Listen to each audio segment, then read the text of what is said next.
President Joe Biden, who leaves office next month, commuted sentences today of 37 out of 40 inmates on federal death row. Those convicted killers, the president says, will instead sit behind bars without the possibility of parole. He released a statement this morning explaining his decision, which comes just weeks before President-elect Donald Trump, an outspoken proponent of expanding capital punishment, moves back into the Oval Office.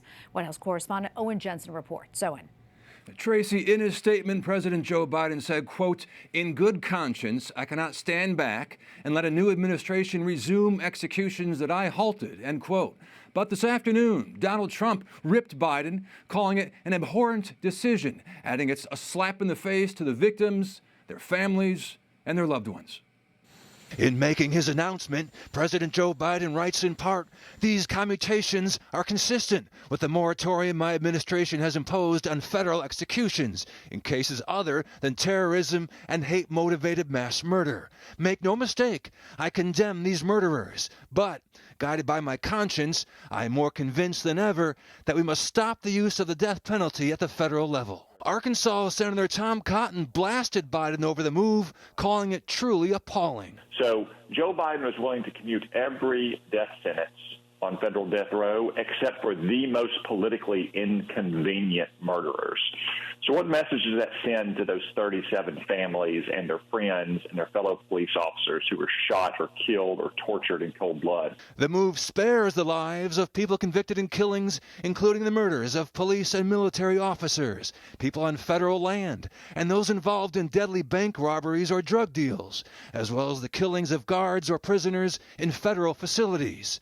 Delaware Senator Chris Coons said he encouraged the president to seriously consider the commutations. He believes there are some real questions about the fairness and the process of the death penalty in the United States, saying just yesterday, "These are people who should never be out of prison."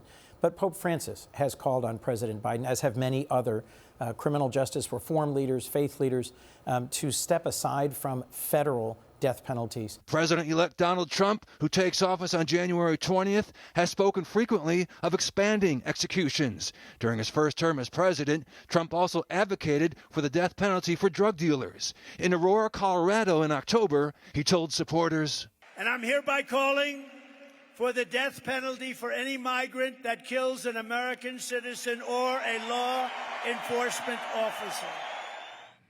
Now, Tom Cotton also said, quote, "Joe Biden is using his last days in office to spare the worst monsters in America.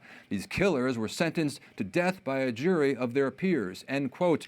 Meanwhile, 3 federal inmates are still facing execution. Dylan Roof, who killed 9 black people at a South Carolina church, the Boston Marathon bomber Dzhokhar Tsarnaev, and Robert Bowers, who killed 11 congregants at a synagogue in Pittsburgh, the deadliest anti-Semitic attack in U.S. history.